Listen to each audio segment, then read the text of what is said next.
Hey guys, Mike from Deepwood Force of Will coming at you again with another deck profile. This is the second list that we had shown in the feature match on Jeremy Franklin DMO73's channel at Ruler School. This is our Conqueror feature match between the Prego TK and Tron Time Spinning Witch, which is probably one of the most fun decks I've ever played Force Will, and one of my top 3 all-time favorites that I've ever built. So definitely give this one a shot when you can. And let's just get right into it, starting with our ruler. Obviously we have the Time Spinning Witch here, who judgments for time, energizes for water, and you can pay 0 to produce time. Spend this only to play activate abilities, mobilize costs, or the awakening costs of chance. And you play it only once per turn, but you can play it during either player's turn, which is the big thing here. And the other big thing here is that it's used for activate abilities, and that's what we're going to be abusing with this deck. So this deck is mostly just based off of a lot of the old Ghost in the Shell cards that were just printed about a couple months ago. Most of them didn't see much play, just because the set was fairly underpowered, but we decided to kind of take it and roll with it as much as we can. So starting off, we got Purisaki, the Girl in Love. She's a 0 attack, 400 defense, 1 void, resonated human, and she simply produces 1 void. Now this isn't too crazy, but we have a lot of early game void stuff that we do kind of want to power out very quickly, so she's a big factor in that, and she can use that with something along the lines of Ryoma Sakamoto that we'll go over later to kind of filter it through.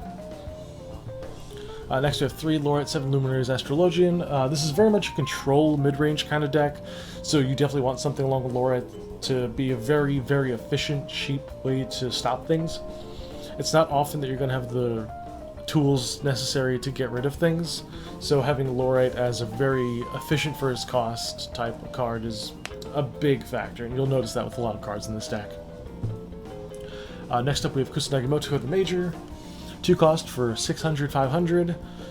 You dive by paying 1 to look at your opponent's hand, and you enter, you name a non-magic stone card. The named card can't be played, and that occurs while she is on the field.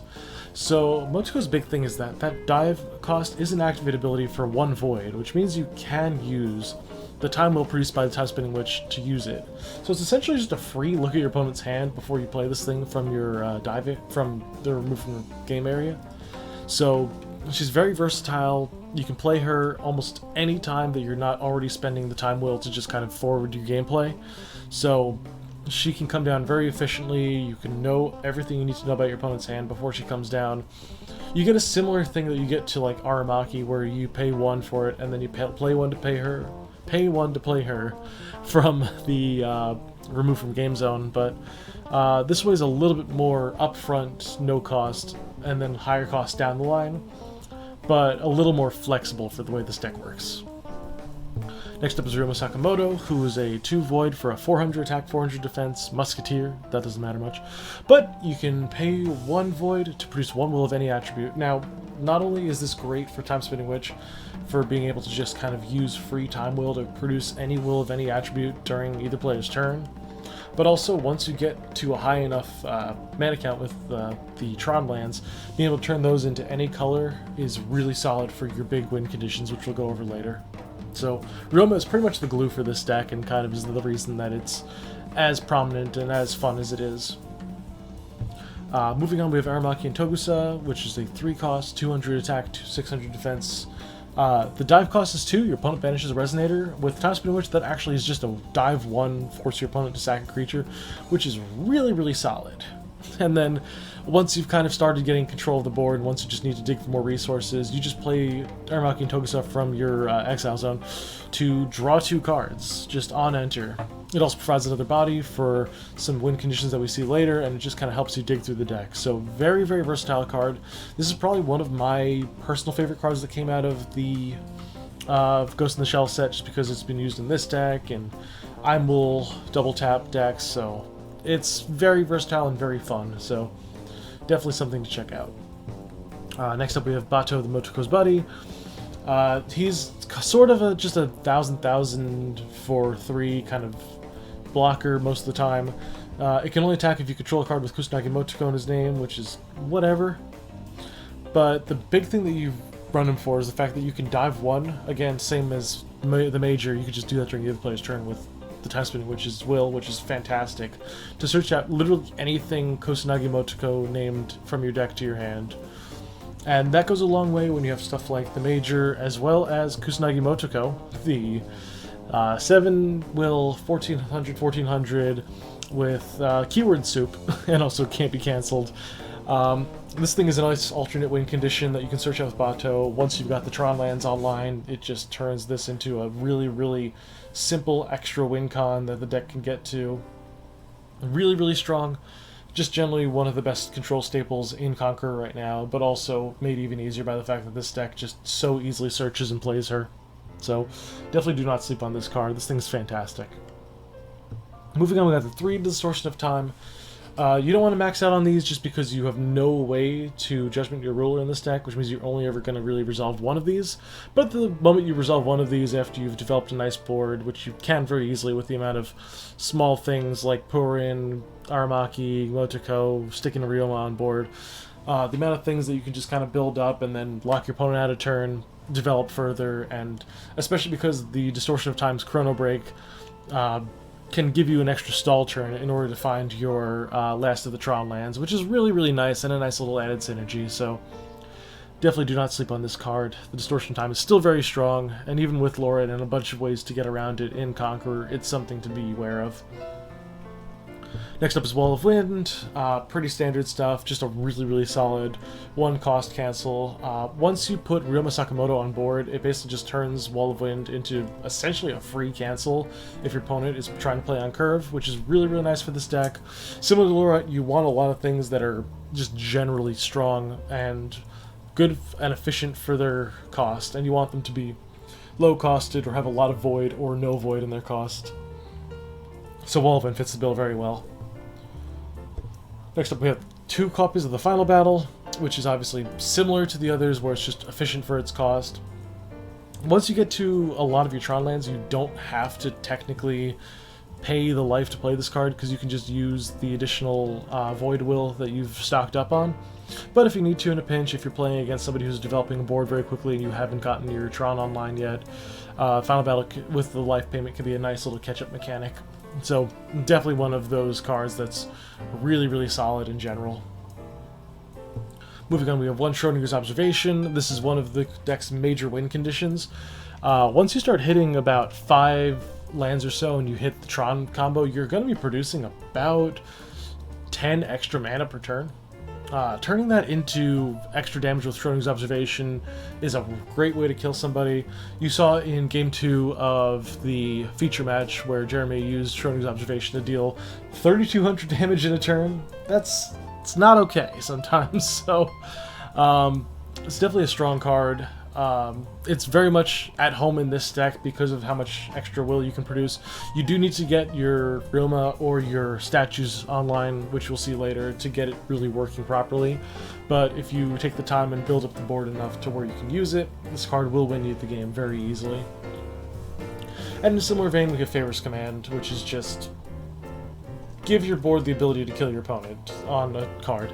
It recovers all resonates you control, which means that if you attacked with anything or produced with Purisaki beforehand, you can just recover it back and give it the chance to attack. And it gives you resonators +1,000/+1,000 and pierce until end of turn.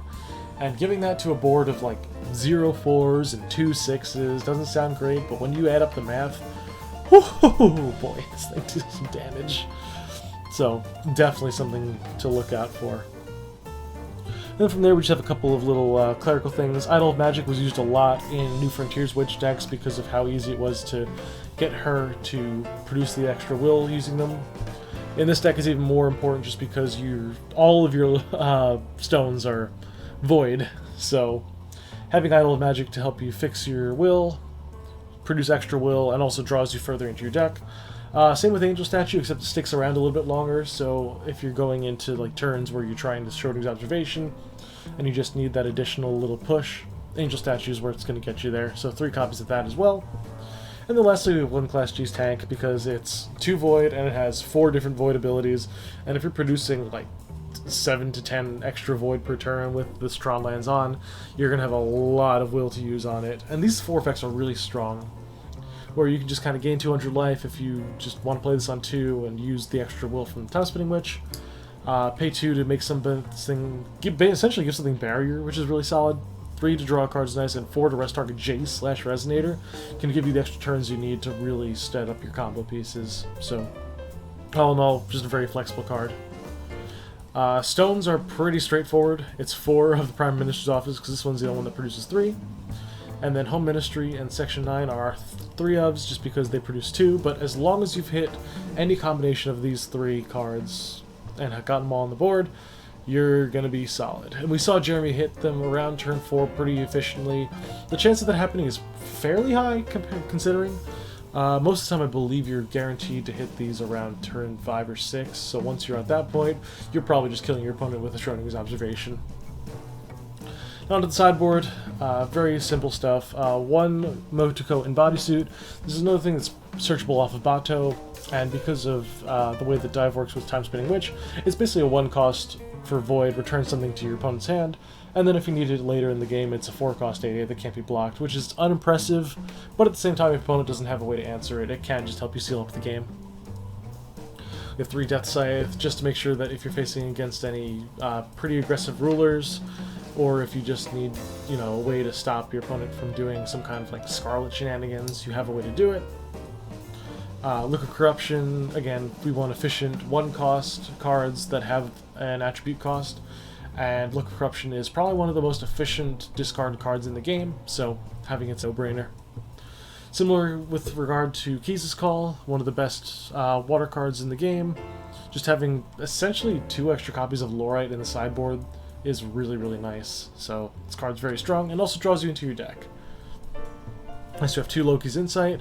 If you're playing against a control deck, you have your Kusanagi Motokos in deck, but also if you want to just kind of be safe and check your opponent's hand, and the fact that it's water and 1 to play it, where you don't have to have like double water to get it on the board, is really, really efficient. So you can play this if you have like your angel statues up.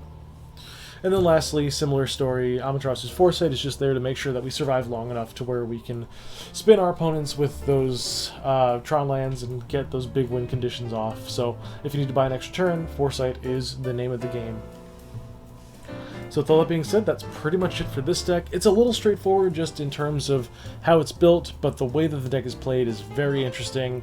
It doesn't play quite like any deck I think I've ever played in this game's history, so definitely something to give a try if you're looking for something unique, you're looking for something fun, and looking for something that, if set up correctly, can just give you some of the most satisfying wins you'll ever have. So, with all that being said, this has been the Tron Witch deck profile. Thanks again to Jeremy for featuring it on his channel. And if you give it a shot, best of luck. Let me know how it goes. And if you want to play it in Wanderer as well, all you need to do is just kind of replace Ball of Wind with something else. So, that's it for the deck. Thanks again, everyone. And this is Mike from Deepwood Force of Will, signing out.